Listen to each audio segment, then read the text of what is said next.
Kamusta mga kabasketbolista? Tinalo ng Lyceum Pirates ang San Sebastian Stags 83-80. Best player of the game si Gael Montano sa kanyang 22 points, 4 rebounds, 2 assists. Pinataob naman ng Mapua Cardinals ang Arellano Chiefs 84-75. Best player of the game si Cyrus Cuenco sa kanyang 17 points, 4 rebounds, 4 assists, 2 steals.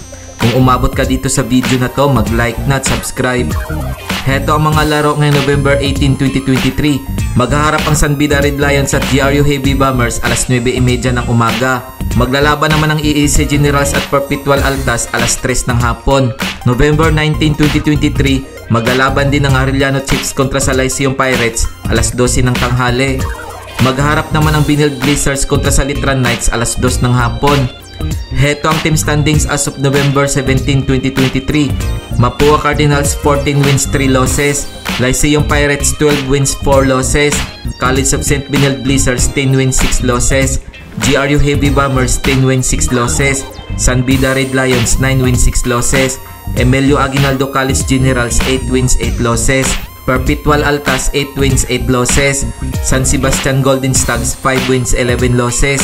Arellano Chiefs 2 wins, 14 losses. Litran Knights 2 wins, 14 losses. Kung nagustuhan mo ang video na to, mag-like na at subscribe.